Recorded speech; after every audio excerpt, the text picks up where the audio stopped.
Today, I am speaking with Gregory Landua, the CEO of Regen Network, and him and I are in a pretty unique position here because it seems that we've been quite prescient in our work over the last 5 or 6 months because everybody appears to be talking about GPT right now. And a lot of people don't know this, but Gregory and Regen Network have essentially funded me to exist by having me create a fine-tuned generative model called Ceres, which is imbued with all of the knowledge and ideas and complexities about what Regen Network is, has been, and will be into one of these queryable models.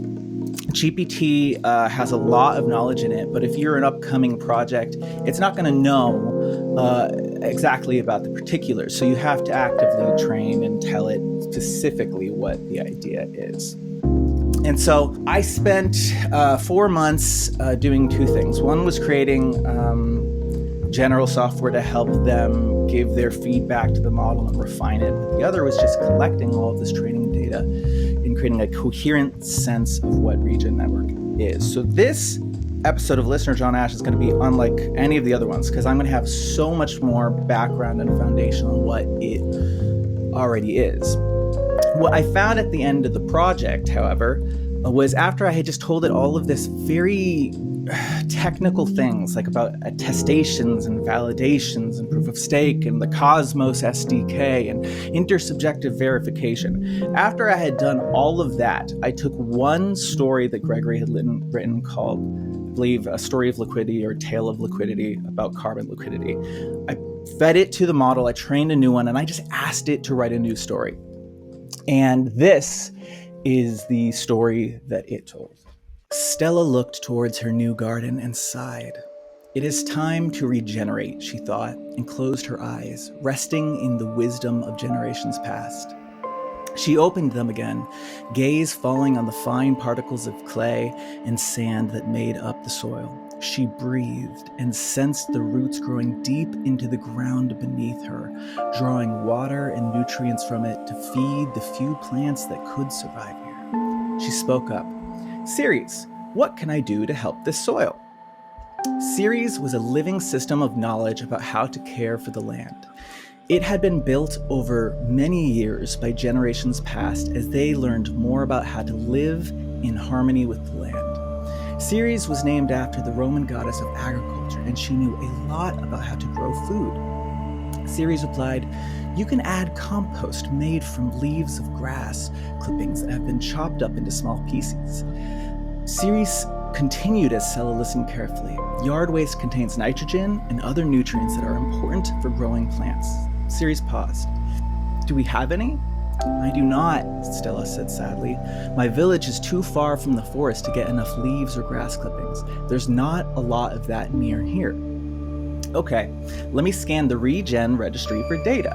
I think I know a local farmer who already plans to come this way with some compost."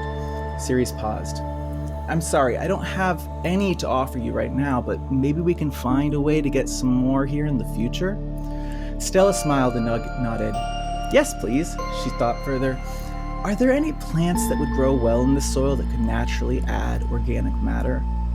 Ceres replied, "I don't know. I need to consult the Regen registry for that." Ceres paused.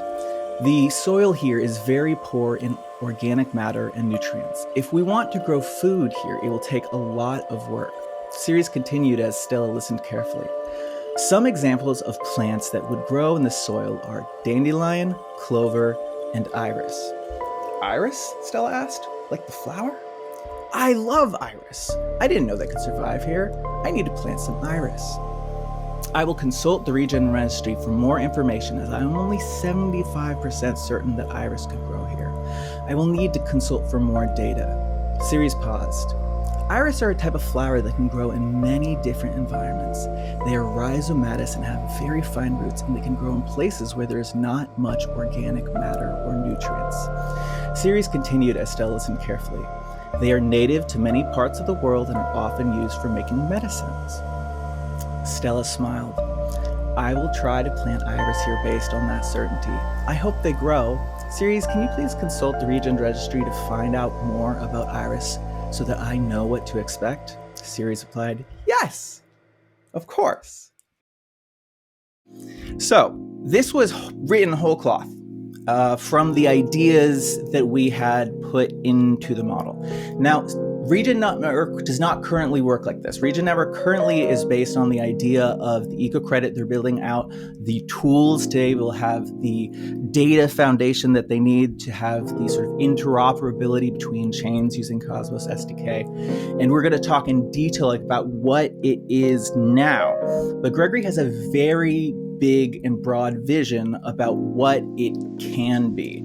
And he's sort of been on the side putting money into both GPT and technologies related to regenerative intelligence in general. That means any AI related to how we can take the data that is being stored by the Regen network and act upon it in intelligent ways, because regenerating ecosystems is a very, very complex thing. So that's where we stand today. And I would just pause for a second and say, Gregory, what are your thoughts? Where is your head right now? Just say like anything that you're thinking about.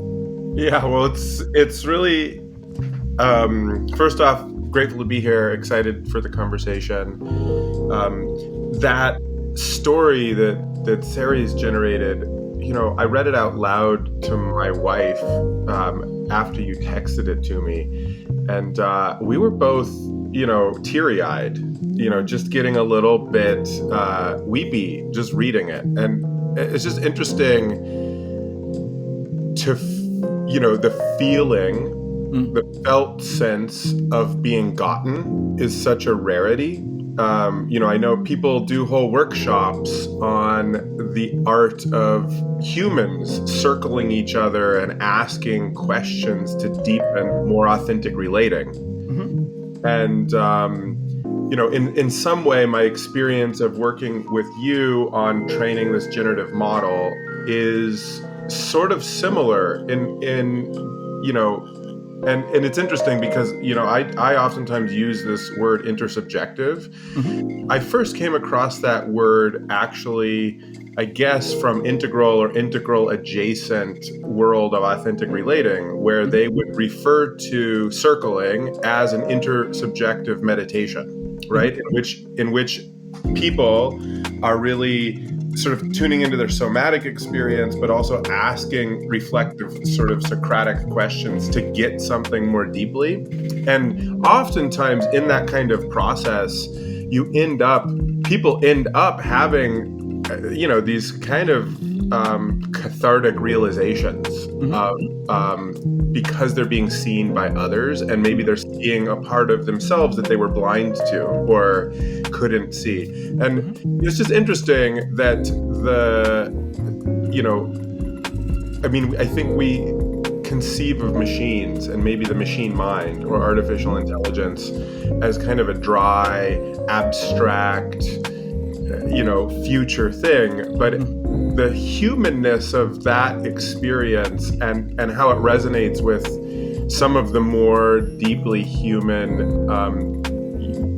humanist inquiries that currently are kind of at the edge of, I don't know, like the scenester culture, I guess.